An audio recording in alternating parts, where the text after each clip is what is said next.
Hey there, Sharon Horne-Ellstrom here. Welcome to day 47 of our Get Your Goals annual challenge. Today we're talking about letting go strategies for our emotional well-being that help us to feel better about all the emotions that we're going to feel, right? Some days we're going to feel awesome. Some days we're going to feel not so good or really, really lousy or bad.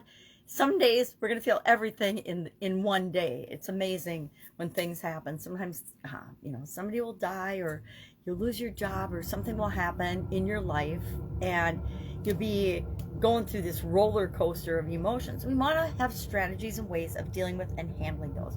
We also want to have strategies and ways of handling with beliefs and things that lead up to us having this roller coaster of emotions. So I asked ChatGPT what were some ways to deal with emotions that we want to let go of, things that we don't want to experience a lot. And one of the strategies was letting go rituals, which I'm going to talk about in more detail because I've got quite a bit of extensive experience with this particular item on the list. But other things suggested were practice mindfulness, identify the root cause of what is triggering and causing the emotion that you're experiencing more than you want to, so that you know what it is, so you can eliminate the root cause and remove the source of the emotional challenge that you're having. Practice self-compassion. Hey, cut ourselves some slack sometimes. We all, as human beings, experience the whole range of emotions, and so sometimes we just need to feel them and let them roll through us and cut ourselves some slack. Express your feelings. There's lots of fun ways to express your feelings. I say express your feelings in ways that are not going to cause you more negative experiences or feelings. Sometimes it feels good to lash out and yell at somebody, but usually if you do that, it causes irreparable damage to the relationship. Or we say things in the moment that we regret later because we really didn't mean them. We were just spouting off or pulling everything from our subconscious that we could possibly think of, maybe not even about the person we're arguing with, and spewing it on them, which is almost never fair or right? But we need to find ways to express our feelings. And I'll share a couple of the ways I've done that when we're talking about letting go rituals. And finally, create new and positive emotional options and habits. We've got to create processes and habits that we put in place and ways that we automatically behave that are better for us and get us better results than just the way we might have behaved or dealt with different emotions in the past.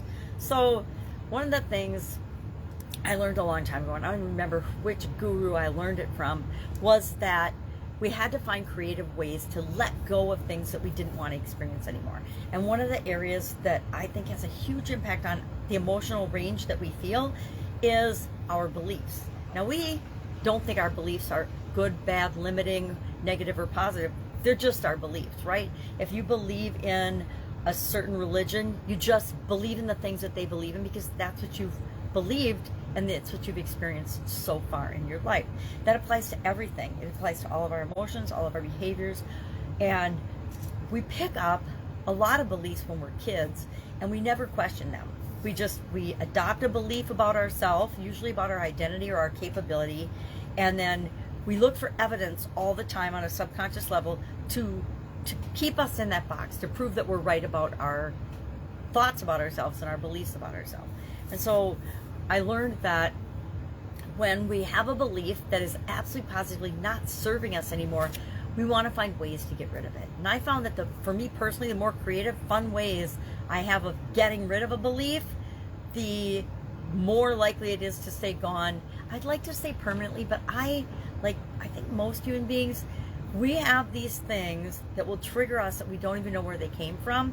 And so we want to keep a whole bunch of tools in our toolbox to when they do rear their ugly heads, use them and get rid of them again, or once and for all. I want to say once and for all, but I don't believe that there's necessarily, and maybe that's why mine don't go away forever, there's a once and for all practice that we do and then we never have to do it again. And maybe there's some scientific thing, maybe we can get, frontal lobotomies or something to remove certain beliefs from us, but I don't think it works that way.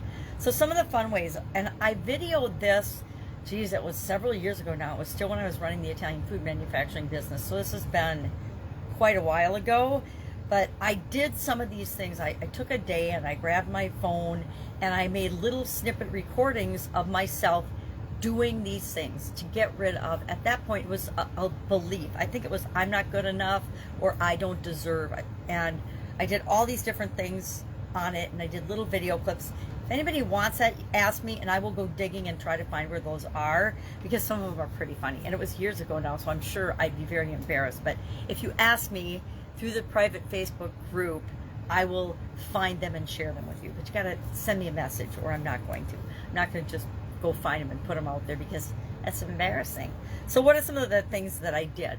And let's see, I'm gonna look at my notes, because I use it for, unworthy, not good enough, and don't deserve. Because I would say the vast majority of the population, somewhere in their past and somewhere often in their present, they have an underlying subconscious belief, and with a lot of us, it's very subconscious, and it only pops up every once in a while. But when it does, we just get knocked down, because we're like, I can't believe I thought I got rid of that, 20 years ago, and here it is.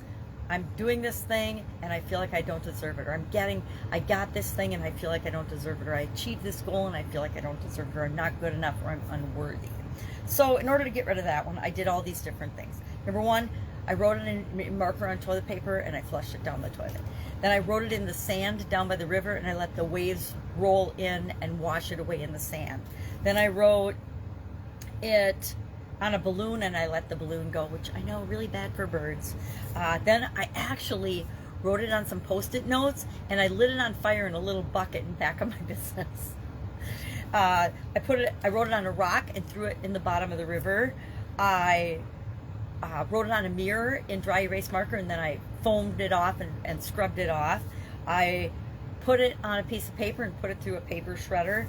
I put it on paper towels, and I put it in the dishwasher then to destroy it, and then I wrote on paper towels and put it in the trash. I made it out of pasta noodles and I ate it to destroy it. Italian food business, right? I put it on Post-it notes and tore them into little tiny pieces and threw them away. I wrote it on a chalkboard and erased it. I put it on a dry erase board. I had a dry erase board too, and I wiped it off with the dry erase erasers. And I just did all these different, and I'm sure I did other things too. I don't even remember now. It's been so long ago. But I do that now. If something's bothering me, I'll write it on a Post-it note. I'll crumple it up or tear it up or find some way to destroy it and throw it away when it pops up, because it's a quick and easy reminder of that's not true for me. And I'll ask myself questions about something that pops up like that. In this situation, is it really true that I can't do this, or that I'm not good enough, or that I don't deserve it? We all deserve everything that we want in life, every good thing that we want that doesn't harm other human beings. I believe each and every one of us deserves to be able to create and have in our lives. So that's just one of my fun ways of dealing with thoughts and feelings and beliefs that lead up to, and we'll talk about this in the mental well-being area of our life as well, but I want to bring it up especially with this respect to emotions, because we experience our emotions first, and then we pile on thoughts and subconscious beliefs and things on top of that, right? And so if we can find something, and as soon as we feel a certain way, start to eliminate it, or do things to make it harder to feel and experience that, we're going to be better off. We're going to have a better experience with life.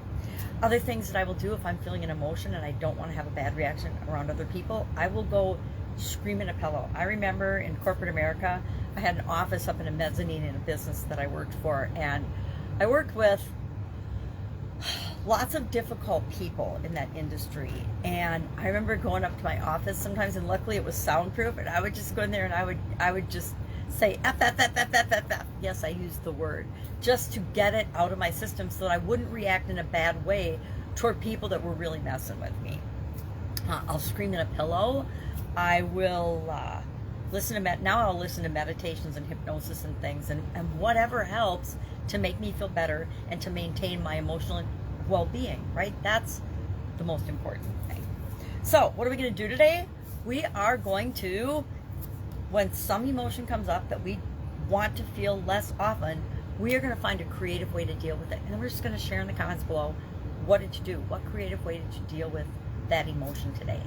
All right, any questions about this? Hit me up. Otherwise, I will see you tomorrow.